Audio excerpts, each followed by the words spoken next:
Hi, I'm Chris Kellner, and today I'm going to be talking with John Erdman and Phil Myers about endovascular embolization as cure for brain AVMs. Multiple options currently exist for the treatment of brain AVMs. The rates of procedural and periprocedural complications must be weighed against the natural history of brain AVMs. There's a 2 to 4% annual risk of rupture for unruptured AVMs and approximately a 4.5% or higher annual risk of rupture for ruptured AVMs, further expanding the role of endovascular therapy. The Aruba trial suggested that the risks of intervention may outweigh the benefits when cases are not selected carefully. New technology and procedures have been developed since these studies. Recently, there has been increasing evidence in support of embolization for cure for treatment of AVMs. A recent systematic review of 598 brain AVMs treated with endovascular therapy with curative intent found that 58.3% achieved complete obliteration, 13.6% had a procedural complication, 24.1% had a clinical complication, and over 90% were able to achieve complete obliteration in carefully selected patients. Multiple scores have been developed to inform operators which patients may or may not be appropriate for embolization with curative intent. Authors of this study developed an EmboCure score called the AVMES score. Critical features of this score include the size of the nidus, the number of arterial pedicles, the number of draining veins, and whether or not the lesion is present in eloquent tissue. In this figure from the paper, you can see that patients with an AVMES score of 3 had a 100% cure rate. Patients with a score of 4 had a 75% cure rate and a 67% cure with no complication rate. Similarly, the complication rate for low scores is low, 0% here for a score of 3, and increases as the score increases. Complication rate for a score greater than 5 is 30%. A different group proposed a different score called the Buffalo score. Critical features of this score include the number of arterial pedicles, the diameter of the arterial pedicles, and the location of the nidus, whether eloquent or non-eloquent. Here we see a multivariate analysis showing the relative weight of each factor. This table from the paper shows the Spetzler-Martin score in addition to the proposed Buffalo score. Here you can see that as the proposed Buffalo score increases in value, the chance of a complication also increases. Using the proposed scoring system, this group identified different anatomic variants that correlate to each proposed group and also compared the anatomical differences to the subgroups of the Spetzler-Martin score. More recently, authors performed a comparison of predictive grading systems for procedural risk in endovascular treatment of brain AVMs undergoing adjunctive treatment for surgery or radiosurgery. In this table, each of the scores can be seen in addition to the Spetzler-Martin score, as well as the rules necessary for calculating each score. These authors presented the complication rate and greater than 85% nidus reduction rate for each score. Here we see in this summary table a direct comparison between the Buffalo score and the AVMES score with associated cure rates and major complication rates for each point in the score.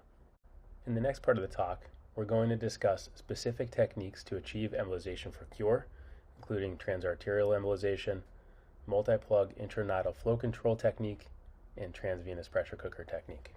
The first case is a transarterial embolization, courtesy of Dr. Phil Myers. This is a patient with an unruptured AVM, and you can see in this patient's lateral angiogram that there's a single pericallosal feeding artery leading into a nidus with a single draining vein. You can see on the second angiogram that after a single injection with NPCA, the AVM has been cured, and on long-term follow-up angiogram continues to be completely treated. With a single arterial pedicle and a single draining vein, as well as a small nidus and a non-eloquent location, this patient had an AVMES score of 3 and a Buffalo score of 1. Looking at the prognostic scores for embolization for cure, this patient had a very high chance of experiencing cure, 100% according to the AVMES score, and approximately a 0% complication rate according to both scores. The second case we're going to talk about today is a multi-plug intranidal flow control technique provided by Drs. Sarohan Sekerje and Dr. Sachi Sekerje. In 2011, the authors reported an earlier version of their technique employed in 350 consecutive patients undergoing endovascular treatment with curative intent. In these images, a large left frontoparietal arteriovenous malformation can be seen with multiple arterial feeders and multiple draining veins. Given the angioarchitecture of this AVM, it appears to have multiple arterial pedicles, multiple draining veins, a large nidus, and is located in an eloquent territory. Therefore, it has an AVMS score of greater than 5 and a Buffalo score of at least 5 as well. The anatomy of the AVM, therefore, predicts a 25% rate of cure and 50% rate of complication, with the Buffalo score a 20% rate of cure and a 30% rate of major complication with the AVMES score. The authors describe the first step of their approach as performing an endovascular dissection, in which 4D rotational imaging is achieved and the exact anatomy of each arterial pedicle and draining vein is carefully mapped out and understood in three-dimensional space. The authors then perform superselective arterial injections to identify arterial pedicles that will permit them to achieve proximity to the nidus.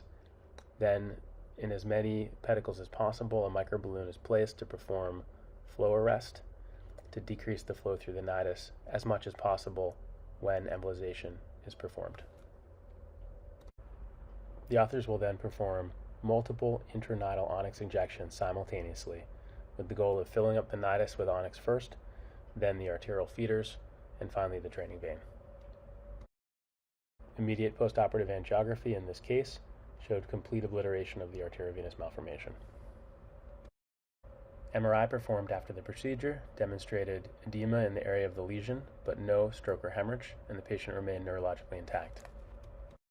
The final case we're going to discuss today is a transvenous embolization performed by Dr. Alejandro Berenstein and Tomoyoshi Shigematsu.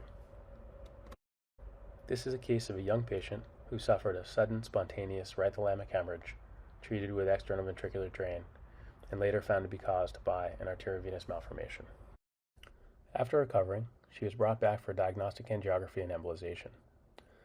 Diagnostic angiography revealed a small right posterior choroidal arteriovenous malformation with deep drainage. A Magique microcatheter was used to catheterize one of the arterial pedicles of the arteriovenous malformation. NBCA glue was used to embolize this pedicle. 2 months later, the patient was brought back for diagnostic angiography with transvenous embolization. In transvenous embolization, just like with transarterial embolization, a 3D rotational arterial angiogram is performed to best understand the arterial and venous anatomy. One of the remaining arterial pedicles is then catheterized with a microcatheter, and an angiography run is performed to create a roadmap that the venous catheter can use to navigate into the nidus of the arteriovenous malformation from the venous side. After the venous catheter is in place, onyx is injected and allowed to flow antegrade in the vein to create a plug. This plug will then be used as a backstop to inject onyx retrograde into the nidus from the vein.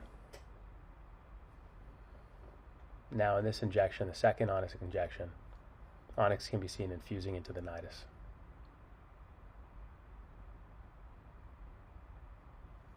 Here the original arterial pedicle is seen and the anatomy is recognized. The onyx injection is stopped and permitted to harden so that additional onyx will go into different feeding arteries, as can be seen here. Eventually, onyx will flow antegrade in the vein. Postoperative angiogram shows complete obliteration of the arteriovenous malformation and the patient remained neurologically intact. In conclusion, techniques and devices have advanced considerably in recent years. Novel scoring metrics allow for better prediction of complications and outcomes associated with embolization for cure, and carefully selected patients may benefit from endovascular therapy with intent to cure.